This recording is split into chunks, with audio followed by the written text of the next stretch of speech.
Good morning. This is Dr. Geeta Singh. Now I am going to present about the Robert Clive conquest of India.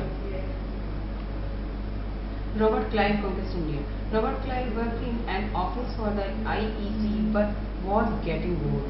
The IEC force of armed guard was growing into an army. Clive joined them as an officer.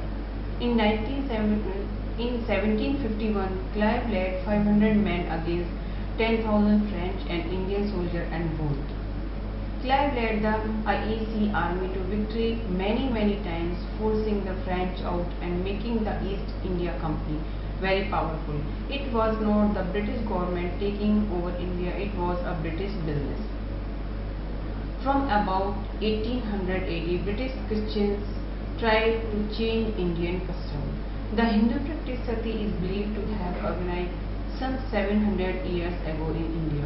Women burned themselves after their men were defeated in battles to avoid being taken by the victors, but it came to be seen as a measure of wifely devotion in later years, and sometimes relatives would tie up the wife forcing her to die. The custom was outlawed by Indian British rule in 1829 following demand by Indian reformers, but many Indians were against change, especially when forced by the British. Today it happens only once every few years and causes outrage across India and the world.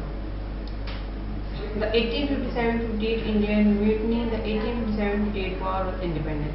The pay of Indian soldiers who were working for the IEC army was cut. There were rumors that the CPO would have to convert from Hinduism or Islam to Christianity. Near Delhi, some CPO murdered their British officers and a revolt started against the British across India. Many hundreds of British men, women and children were butchered. Concord saw terrible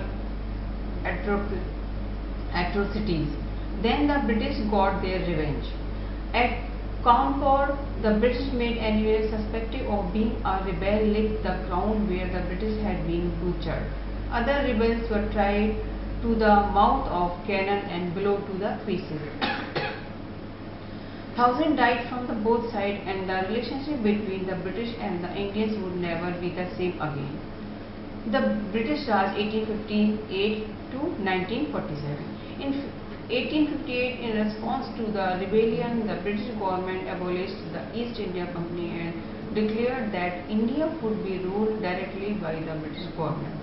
The army brought more British officers to India to prevent any more rebellion. This British Raj, meaning rule, would continue until a man called Gandhi led India to independence. You will find out about him in Year 8. Human right, human wrong topics. The subcontinent of India lies in South Asia between Pakistan, China and Nepal. To the north it bordered by the world's highest mountain chain where foothill valleys cover the northmost of the country, 26 states. Further south, plateau tropical rain forest and sandy desert bordered by plant forest.